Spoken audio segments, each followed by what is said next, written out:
गणेश चतुर्थी की कथा सुनते हैं। हाथ में हम थोड़ा सा दुभ लेंगे और कथा सुनेंगे। बहुत समय पहले की बात है। कैलाश पर्वत पर माता पार्वती जी अपने महल में स्नान करने जा रही थी। स्नान के समय उन्होंने सोचा कि भीतर कोई भी ना पाए, इसके लिए किसी विश्वसनीय पहरेदार की आवश्यकता है। उन्होंने अपने शरीर पर लगाए उपटन का मैल इकट्ठा किया और उससे एक सुंदर बालक की रचना की। फिर उसमें प्राण फूंक कर कहा, बेटा, आज से तुम मेरे पुत्र हो।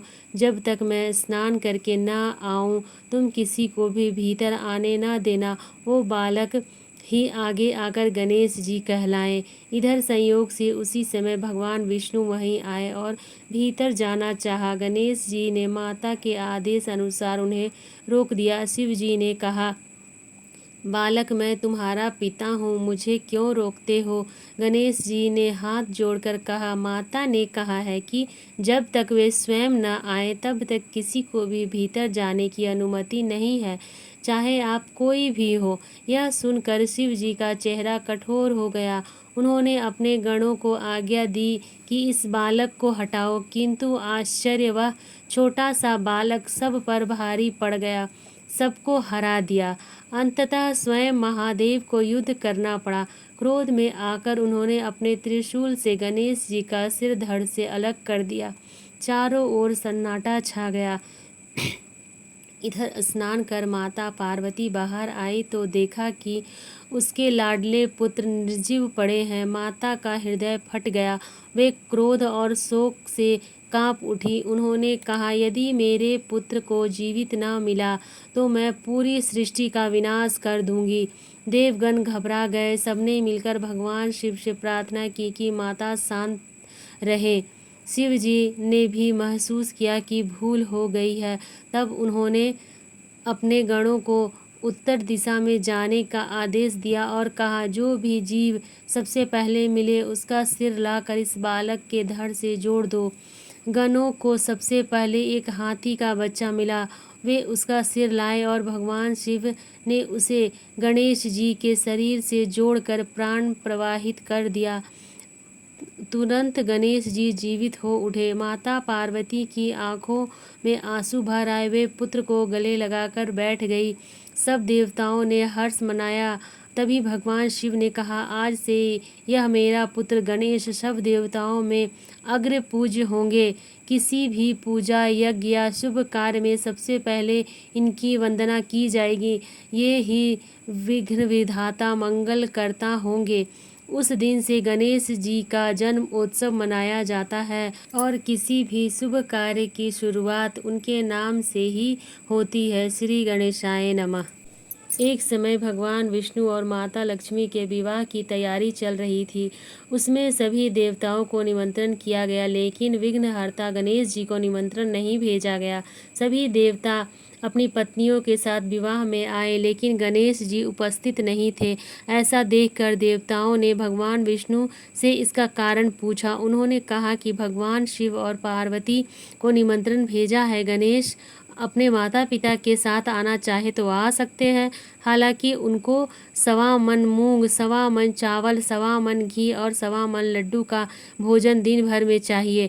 यदि वे नहीं आए तो अच्छा है, दूसरे के घर जाकर इतना सारा खाना पीना अच्छा भी नहीं लगता। इस दौरान किसी देवता ने कहा कि गणेश जी अगर आए तो उनको घर के देख रेख की जिम्मेदारी दी जा सकती है। उनसे कहा जा सकता है कि आप चूहों पर धीरे धीरे जाएं तो बारात आगे चली जाएगी और आप पीछे रह जाएंगे। ऐसे में आप घर की देख रेख करें। योजना के अनुसार विष्णु जी के निमंत्रण पर गणेश जी वहां उपस्थित हो गए। उन्होंने घर की देख रेख की जिम्मेदारी ले ली। बारात घर से निकल गई और गणेश जी दरवाजे पर बैठे ही रह गए। यह देखकर नारद जी ने इनका कारण पूछा तो उन्होंने कहा कि विष्णु भगवान ने उनका अपमान किया है। तब नारद जी ने गणेश जी को एक सुझाव दिया। गणपति ने सुझाव के तहत अपने चूहों की सेना बारात के आगे भेज दी, जिसे पूरे रास्ते खोद दिए। इसके फलस्वरूप देवताओं के रथ के पहिए रास्ते में ही फंस गए। बारात आगे नहीं जा पा रही थी। किसी के समझ में कुछ नहीं आ रहा था कि क्या किया जाए। तब नारद जी गणेश जी को बुलवाने का उपाय दिया ताकि देवताओं के विघ्न दूर हो जाएं। भगवान शिव के आदेश पर नंदी गजानन को लेकर आए। देवताओं ने गणेश जी का पूजन किया, तब जाकर रथ के पहिए गड्ढे से निकले तो गए, लेकिन कई पहिए टूट गए थे। उस समय पास में ही एक लोहार काम कर रहा था, उसे बुलाया गया। उसने अपना नाम शुरू करने से पहले गणेश जी का मन ही मन स्मरण किया और देखते ही देखते सभी रथों के पहिए को ठीक कर दिया। उसने देवताओं से कहा कि आप सभी ने शुभ कार्य प्रारंभ करने से पहले विघ्नहर्ता गणेश जी की पूजा नहीं की, तभी ऐसा संकट आया है। आप सब गणेश जी का ध्यान कर आए जाएं, आपके सारे काम हो जाएंगे। देवताओं ने गणेश जी की जय जयकार की और बारात अपने गंतव्य तथा सुकुशल पहुंच गई। भगवान विष्णु और माता लक्ष्मी का विवाह संपन्न हो गया। पुराणों के अनुसार एक बार सभी देवता संकट में घिर गए और परेशान होकर भगवान शिव के पास पहुँचे। उस समय भगवान शिव और माता पार्वती अपने दोनों पुत्र कार्तिकेय और गणेश जी के साथ मौजूद थे।